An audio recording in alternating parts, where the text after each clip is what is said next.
السلام عليكم ورحمة الله وبركاته متابعينا الكرام. اليوم في أولى مباريات كأس العالم، حيث كل أعين العالم اتجهت إليها، مباراة قطر والإكوادور، حيث خسر المنتخب القطري بهدفين دون مقابل، لكن لم تكن أي خسارة، كانت خسارة نتيجة وأداء خالفت جميع التوقعات. الجميع كان يتوقع بمباراة قتالية بحضور قطري جماهيري، لكن شعرنا أن الإكوادور تلعب في ملعبها.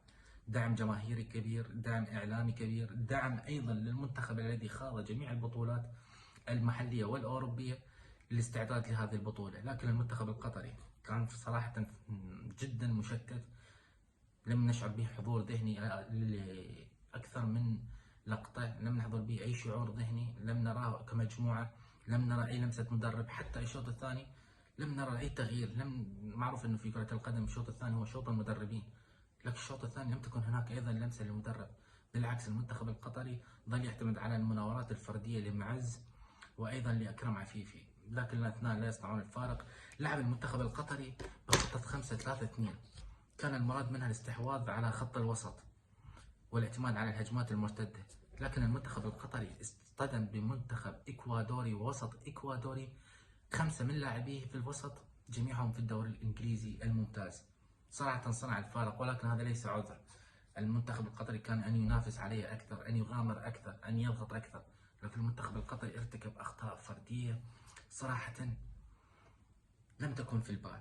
سعد الشيب لم يكن موفقا اليوم في المباراة، جميع الدفاع لم يكون في المستوى المطلوب، المتابعة فالنسيا لم يكن تحت الضغط، جميع فالنسيا جميع حركاته الذي يستلمها أو يسلمها كان دائما على في لغتنا الدارجة في المرتاح، لم يكن عليه أي ضغط.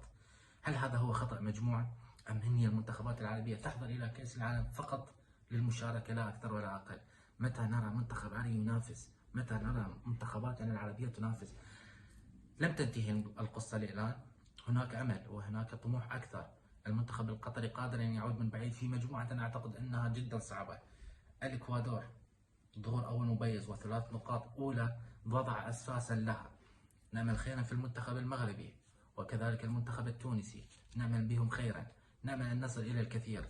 شاركونا في تعليقاتكم ما هي أسباب الخسارة وما هي التي ينقص المنتخب القطري لكي يعود من جديد. شاركونا آراءكم، وهذا تحليلي البسيط، أتمنى أن ينال رضاكم. شاركوني تعليقاتكم واشتركوا معي بالقناة، وشكرا لكم.